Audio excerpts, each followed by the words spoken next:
Hello, my name's Jason, and I'm a member of the Within Skywatchers group.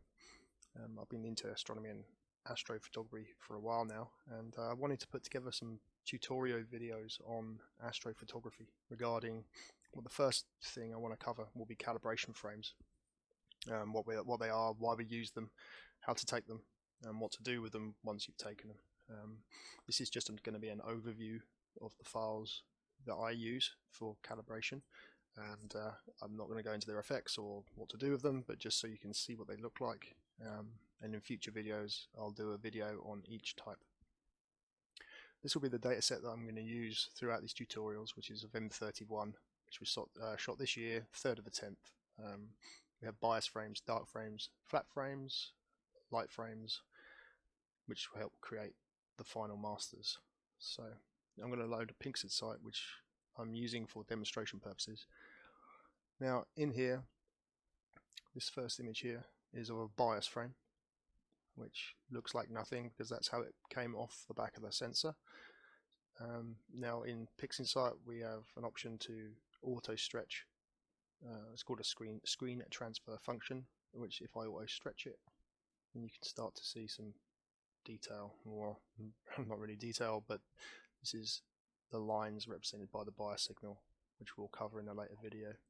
The same applies to the dark.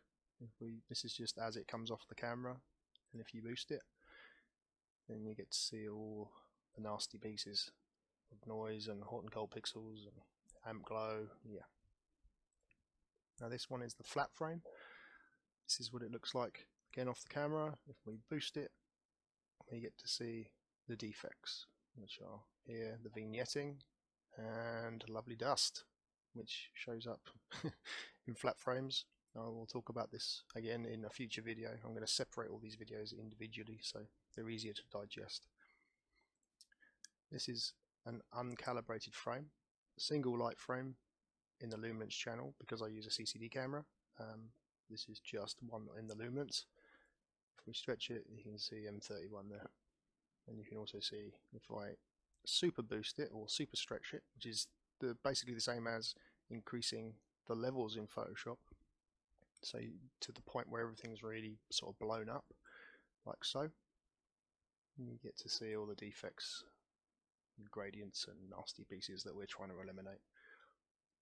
Now once you've got these frames, the idea is you want to have this, you want to subtract the bias, the dark, the light, all from this image, which should hopefully look something like this. So if I super boost this the same as this one, there we go. So you can see that, you know, we've lost some defects here, we've lost the dust. As far as noise goes, bear in mind this is still a 3:1, 3:1. There we go. So you can see that the dark noise has been taken out, the bias has been taken out, the flat frame has been taken out, and it leaves this. Now you can still see noise, but this is a single image. So when you have then multiple images of the same target and they are then stacked together once they've been calibrated, it helps to eliminate all that extra noise. So this is really just where I want to go with this. At this point, I will, once I've done the calibration videos, I want to go ahead and process the data set. So I'll have the masters for each type, and we'll have our masters for our luminance reds, greens, blues, or if it's using a DSLR, it'd just be a one shot, so it'd be one single frame set, and then we'll go through the whole post process and hopefully come out at something worth looking at. Fingers crossed. So hopefully people will find this interesting. It's something I've really got into over the sort of the last year or so, and really would just like to sort of share it with people, and in the hope that people who are new to astrophotography, you know, it can be quite a lot to take in sometimes.